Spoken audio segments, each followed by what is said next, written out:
দিনটা ছিল ১৩ই এপ্রিল। সকাল সকাল ঘুম দিয়ে উঠে ব্যাগপত্র গুছিয়ে বেরিয়ে পড়লাম ঘুরতে যাওয়ার উদ্দেশ্যে। সবাই একসাথে দেখা করলাম ব্যারাকপুর স্টেশনে। তারপর ব্যারাকপুর থেকে ধরলাম কৃষ্ণনগর গ্যালোপিন। ঘুরতে যাওয়ার এই প্ল্যানটা কিন্তু হঠাৎ করেই ১২ই এপ্রিল করা হয়েছে। আর ১৩ই এপ্রিল মাসিরা, দিদা আর আমরা বোনেরা মিলে বেরিয়ে পড়েছি মায়াপুরের উদ্দেশ্যে। এত আগের ভিডিও এখন কেন পোস্ট করছি, তাই তো?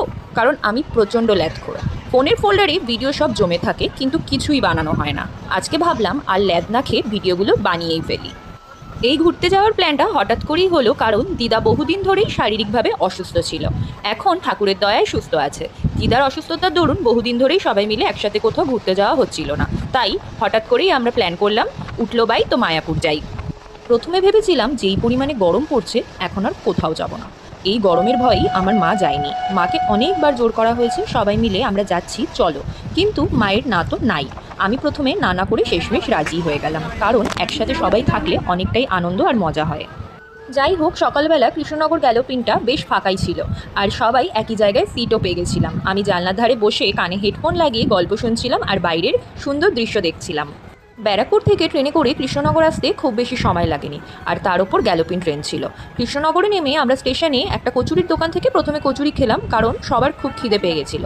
আমি সব কিছুর ভিডিও এখানে করতে পারিনি, কারণ গরমে আমার মাথা কাজ করছিল না কখন কি ভিডিও বানাবো কি বানাবো না। পরের বার চেষ্টা করবো সব কিছুর ভিডিও তোলার। আর আমি এর আগে কোনোদিনও মিনি ব্লগ বানাইনি, এই প্রথম বানিয়েছি। তাই কি ক্লিপ অ্যাড করব কি করব না, কি বলবো না, এটা নিয়ে আমি খুবই কনফিউজড।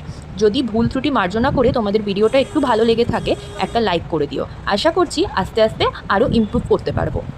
খাওয়া দাওয়ার পর আমরা কৃষ্ণনগর স্টেশন থেকে অটো ধরে স্বরূপগঞ্জ হুলোর ঘাট থেকে লঞ্চ ধরার জন্য রওনা দিলাম। অটো করে ঘাট অবধি যেতে বেশ অনেকটাই সময় লাগে, প্রায় 40 থেকে 45 মিনিট মতন। কিন্তু যাওয়ার পথে রাস্তাটা ছিল খুব সুন্দর, চারিদিকে সবুজে ঘেরা।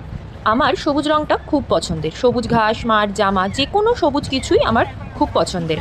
বাড়ির আশেপাশে তো সবুজ দেখাই যায় না, সাথে সারাদিন গাড়ির আওয়াজ। তাই একটা দিন নিরিবিলি শান্তিতে কাটিয়ে আসতে বেশ ভালোই লাগছিল। হুলোর ঘাটে পৌঁছে লঞ্চের টিকিট কেটে নিলাম নদী পার হওয়ার জন্য। এখানে যে নদী আছে সেটি অতটাও চওড়া না, তাই লঞ্চগুলো ছোট ছোট। নদীর আশপাশটা বেশ ঠান্ডা ছিল আর সুন্দর হাওয়াও দিচ্ছিল। নদীর চারপাশটা এত সুন্দর, ইচ্ছা করছিল হাতে যদি কিছু সময় থাকতো নদীর পাড়ে বসে কিছুটা সময় কাটাতাম। সাথে নদীর জলটা কিন্তু অনেকটাই পরিষ্কার। এই এত গরমে ইচ্ছা হচ্ছিল একটু স্নান করার, কিন্তু আমি সাঁতার কাটতে পারি না। যাই হোক, এই ভিডিওটা অনেকটাই বড় হয়ে গেছে। তো এরপর আমরা মায়াপুরে গিয়ে কী করলাম সেটার আমি আরেকটা ভিডিও বানাবো। আপাতত এই ভিডিওটা ভালো লাগলে তোমরা কিন্তু অবশ্যই একটা লাইক করে দিও।